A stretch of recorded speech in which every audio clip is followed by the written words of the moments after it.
Bismillahirrahmanirrahim. Assalamualaikum warahmatullahi wabarakatuh. Saya sekarang berada di makam Tok Kupaloh di Kuala Terengganu. Dan tentu orang akan bertanya, kenapa saya dari Kuala Lumpur bertolak pagi tadi terus ke makam Tok Kupaloh. Apa istimewanya Tok Kupaloh yang perlu saya ziarahi? Kerana hari Khamis yang lepas saya menziarahi makam-makam Aulia Allah Al-Atas yang ada di Johor Bahru, dan kemudian saya menziarahi Muallim Temur Rabbi Syekh Abu Zaki di Batu Pahat. Kelebihan yang ada pada Tok Kupaloh akibat kerana tidak membaca sejarah, orang tak tahu siapa Tok Kupaloh ni daripada keluarga Ali Idrus, Abdul Rahman bin Muhammad Ali Idrus. Satu Ali Idrus berada di Terengganu. Kalau dalam sejarah kita dengar tentang peperangan tanpa tumpah darah. Orang bercakap tentang Mandela, orang bercakap tentang Gandhi, tapi orang terlupa kehebatan yang ada pada Tok Kupaloh, Master of the Universe, the Grand Master, Qutbul Awliya.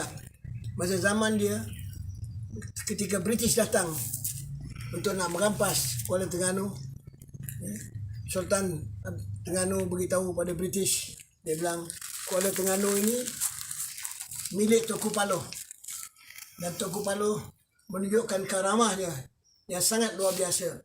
Kalau kita baca sejarah, Tok Kupaloh dan almarhum Haji Abdul Rahman Limbong, mereka berlawan dengan armada British. Akhirnya armada British kalah, dan British nak ambil Kuala Terengganu. Karamahnya Tok Kupaloh, pegawai British datang ke rumah dia, duduk atas kursi, tak melekat pada kursi, tak lepas. Jadi karamah yang ada pada Aulia Allah di zaman Nabi Muhammad SAW sama dengan mujizat yang ada pada Nabi-Nabi sebelumnya. Dan kenapa dalam ketika pandemik dan kita terpaksa mengikut SOP, iaitu total lockdown.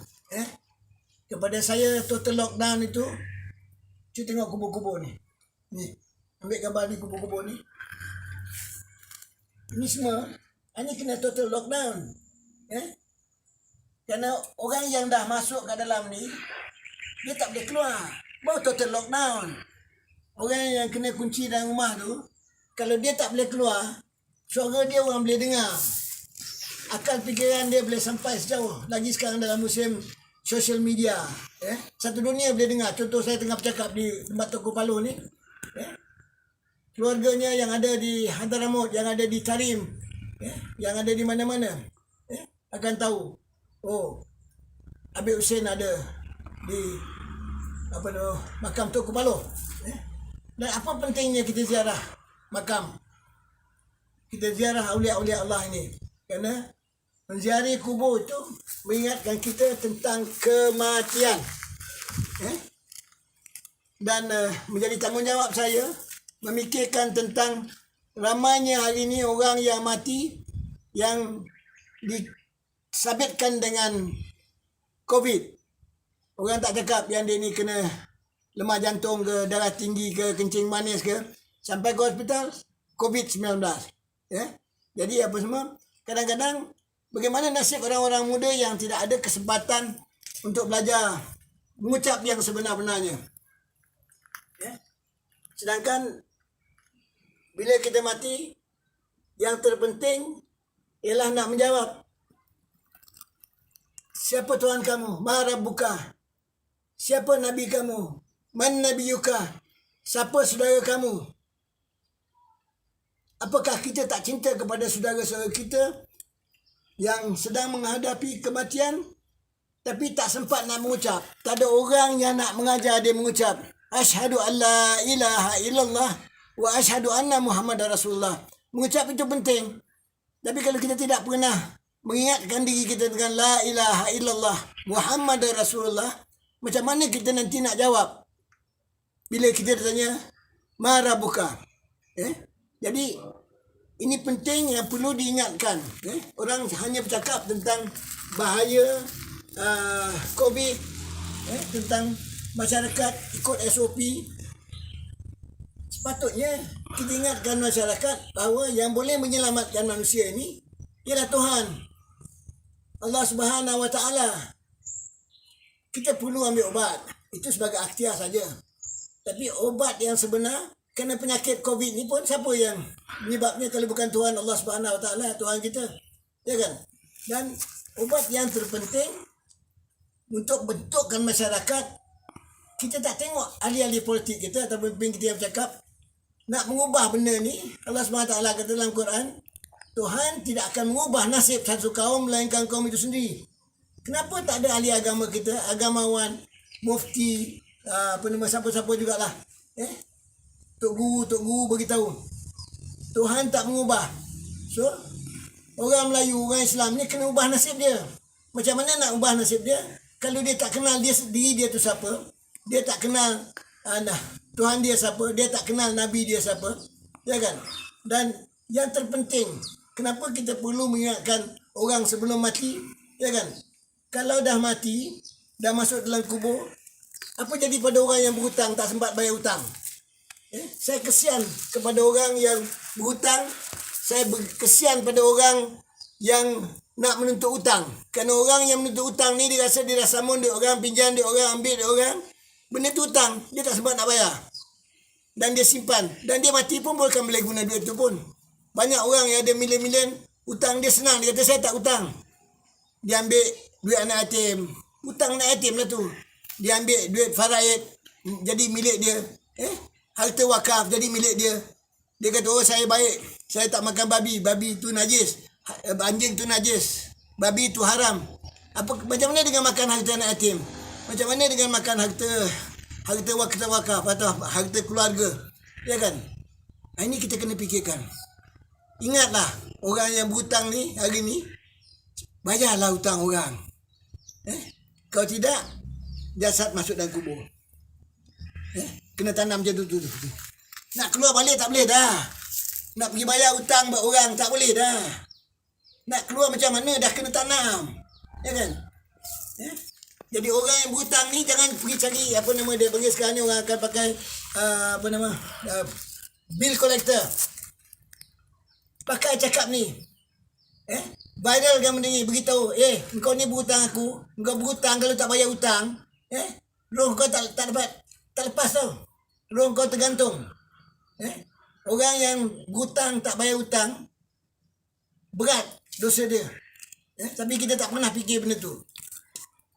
Kalau dia fikir benda tu, dia tak nak simpan duit ni. Kerana kalau dia tak bayar hutang orang, duit yang ditinggalkan, anak, cucu dia makan duit tu, enjoy, macam ni dia dalam kubur. Fikirlah benda-benda yang macam tu. Ini benda mustahak. Saya sendiri sekarang ni, buku saya ni, buku. Ini yang menceritakan hal-hal bagaimana tentang manusia-manusia. Cuba tengok buku saya ni. Buku ni dah print. Tapi ada seorang pemimpin, orang yang hebat lah. Dia berhutang, buku saya tak bayar hutang. Antara orang yang hutang saya tak bayar hutang tu Tun Mahathir tu. Kalau saya cakap dia tak betul, besok dia boleh sue saya dekat mahkamah. Mahathir ada hutang saya. Kemudian di Sarawak, Tun Taib Mahmud, pun ada hutang buku saya tak bayar. Ada beberapa orang lagi. Ada seorang lagi masih jadi pemimpin, 2 orang ni. Pimpin.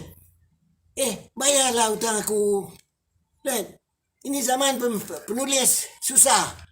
Dan terpaksa pergi kat kubur tau. Tawasul minta supaya Tuhan beri hidayah pada orang yang berhutang ni, bayarlah hutang. Ya tak? Tak sampai pergi tuntut kat kubur lah.